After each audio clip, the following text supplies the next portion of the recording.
숫자의 비중을 나타낸 것이 아니라 비율, 퍼센트를 나타낸 거예요. 퍼센트. 그러면 다주택자들이 거의 팔지 않았음에도 불구하고 비율이 떨어졌다는 것은 뭡니까? 네, 안녕하세요. 반갑습니다. 이승훈 소장입니다. 자, 다주택자가 10개월째 감소 중입니다. 그래도 집값은 계속 상승 중이다라는 내용인데, 자, 여러분들 이게 좀 의미심장한 얘기인 게 다주택자가 그래프로 한번 볼까요? 다주택자가 지금 2020년 7월 달을 기점으로 해서 실제로 굉장히 비중이 떨어지고 있습니다. 그렇죠? 그래서 그 비중의 내역을 보니까 2019년 4월경과 비슷한 수준으로까지 떨어졌다라는 거죠. 그런데 이후에, 그러니까 20년 7월을 기점으로 하더라도 올해 상반기에 또 가격이 얼마나 많이 올랐습니까? 작년에 하반기 얼마나 많이 올랐습니까? 다주택자가 감소하더라도, 다주택자의 비중이 감소하더라도 가격이 올라가는 모습을 보이고 있다는 거죠. 실제로 여러분들 주변에 다주택자분들 뭐 최소한 한두 명은 있을 거 아닙니까? 그분들에게 물어보십시오. 과연 집을 더 살 수 있는가? 아닙니다. 다주택자들은 더 살 수 있는 환경이 아니에요. 그럼 그분들은 어떻게 하느냐? 파느냐? 그것도 아닙니다. 팔지 않아요. 근데 다주택자가 이렇게 떨어졌다라는 거는 다주택자들이 많이 팔았다는 얘기 아니에요? 그 뜻이 아닙니다. 이건 숫자의 비중을 나타낸 것이 아니라 비율, 퍼센트를 나타낸 거예요. 퍼센트. 그러면 다주택자들이 거의 팔지 않았음에도 불구하고 비율이 떨어졌다라는 거는 뭡니까? 이 다주택자가 뭐예요? 유주택자 중에서 다주택자의 비율일 거 아니에요? 나는 다주택자의 비율, 다주택자의 수 자체는 가만히 있는데 전체적으로 비율이 하락했다는 건 뭡니까? 모수가 더 올랐다는 거잖아요. 그래서 유주택자의 비율 자체가 굉장히 늘었다라는 거예요. 그럼 유주택자가 늘어났다는 건 뭐예요? 유주택자가 집을 더 샀다 뭐예요? 다주택자가 되는 거죠. 그러니까 뭐예요? 유주택자가 사는 게 아니라 무주택자가 집을 구입한 케이스가 많아졌다는 겁니다. 결국은 뭐예요? 실수요자들이 시장을 이끌어서 가격이 상승했다라는 겁니다.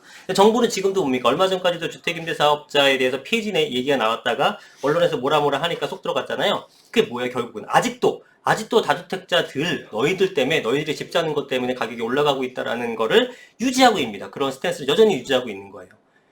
아니라는 게 나타났음에도 불구하고 지금 뭡니까? 실수요자들이 이끌고 있는 시장입니다. 다주택자들은 사실상 보세요. 2010년 4월 달부터 쭉쭉 올라갔죠. 쭉쭉 올라가다가 올라가는 폭이 이때부터 거의 뭐 없어요. 그죠? 이건 거의 횡보예요. 거의 횡보. 그죠? 별로 없다는 얘기입니다. 집을 살 수 있는 사람들이. 심지어 요즘에는 이제 거의 없는, 이런 대책 계속 나왔잖아요. 다주택자를 죽이는 대책 아니었습니까? 그런 거를 가지고 어떻게 집을 사요? 저도 마찬가지예요. 저도 물론 부동산 업을 하고 있고 부동산으로 돈을 벌었기 때문에 부동산에 투자하고 싶지만 부담돼요. 지금 솔직히 여기서 추가적으로 더 사게 되면 종부세도 많이 나오게 될 것이고 거기다가 양도세 부분에 대해서 걱정이 될 것이고 하니까 사지를 못합니다. 그러나 팔지도 않아요. 왜? 지금 팔게 되면 양도세가 얼마인데 절대 안 팔죠. 그래서 이런 식으로 다주택자들은 가만히 있는 상태예요. 그러니 물량이 안 나오게 되는 거고 물량이 안 나오니까 집값이 올라가니까 무주택자들이 불안하니까 집을 살면서 아주 소수의 공급량밖에 안 나오니까 실수요자들만으로도 다주택자들이 추가 구입하는 게 아니라 실수요자들만으로도 수요가 공급을 훨씬 초과하면서 가격이 상승하는 모습을 보이고 있는 겁니다. 정부가 해야 될 일은 뭡니까? 공급을 많이 늘려줘야 되는 거고 당장에 늘려줘야 되는 건데 절대로 안 한다고 말씀드렸잖아요. 그러니까 가격이 상승하는 거다. 그래서 다주택자 매물이 나오면 집값이 떨어진다는 여당과 정부 주장은 허구로 판정이 됐습니다. 방금 제가 설명드린 내용이에요. 따라서 해당 지수가 하락한다는 건 집합건물 소유자 가운데 다주택자 수가 줄어든 게 아니라 비율이 줄어들고 있는 것이다. 그러면은 다주택자가 수는 줄어들지 않았는데 비율이 줄어든다는 것은 전체 유주택자 수가 늘어난다는 거고 유주택자가 늘어난다는 건 결국은 무주택에서 유주택으로 옮겨가는 사람들의 숫자가 많아진다는 거기 때문에 실제로 실수요자 비중이 늘고 실수요자의 움직임으로 인해서 가격이 상승했다라는 명확한 증거가 되는 겁니다.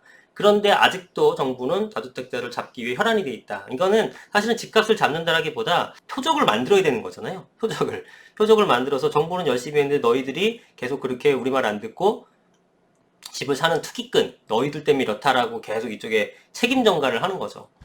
지금 그런 모습이고. 그래서 정부가 최근 집값 상승은 무주택자들의 매수세 동참이 더 큰 영향을 줬다는 점을 간과했다고 말했다. 신기현 건국대 부동산학교 교수는 오히려 다주택자들이 전세 매물이 사라지면서 주거 불안정만 심해졌다. 다주택자들이 뭐 좋다 나쁘다를 떠나서 실제로 긍정적인 영향을 주는 건 뭐냐면은 전세 매물입니다. 아파트 가격도 문제지만 매매 가격도 문제지만 전세도 상당히 큰 지금 사회 불안 아니겠습니까? 근데 이런 것들을 그나마 해소시켜줄 수 있는 것은 그런 어떤 다주택자들이 사회에 미치는 악영향을 떠나서 순기능은 뭐냐면 전세를 제공해 줍니다. 그렇잖아요. 임대사업자든 다주택자든 그게 다주택자가 임대사업자를 냈든 안 냈든 내가 살고 있는 집 외에 있는 세를 줄 거 아닙니까? 그게 월세가 됐든 전세가 됐든. 그래서 그런 것들이 시장에 나오게 되면서 물량을 하나로 늘려주면서 가격을 좀 다운시켜주는 효과가 있기 때문에 다주택자들이 많다라는 것은 여러분들이 실제 전세금에도 굉장히 낮게 하향시켜주는 효과가 있는 거예요. 그 실질적인 효과를 강력하게 줄 수 있는 거는 주택임대 사업자입니다. 5% 제한이 있잖아요. 무려 8년에서 10년입니다. 그죠? 이 기간 동안 5%만 올려야 돼. 지금 전세가 상승률이 얼만데요? 6개월이면 5% 올라가요. 근데 이 사람들은 2년에 5%로 한계를 묶여가지고 계속 가야 되는 거예요. 얼마나 전세 시장 안정화를 시켜줄 수 있는 요소입니까? 근데 그것마저 풀라고 그랬어요.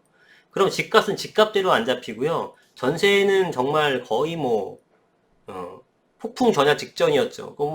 만약에 풀었으면은 시세대로 다 돌아가게 되면서 아마 여러분들은 정말 무주택자분들은 정말 죄송한 표현이지만 정말 난민이 될 수도 있었습니다. 큰일 날 뻔했어요.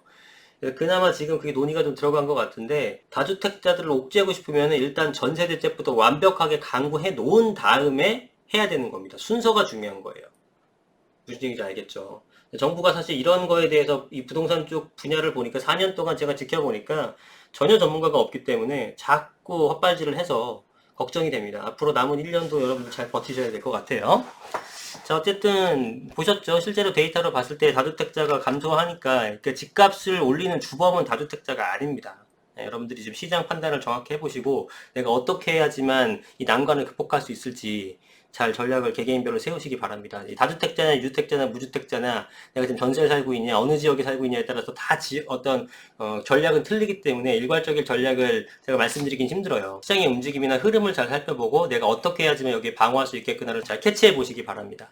예, 일단 집이 없으신 분들은 뭐라도 사는 것이 좋다라는 건 대원칙은 제가 말씀을 또 드리고요. 자, 오늘 영상 여기까지 하겠습니다. 감사합니다.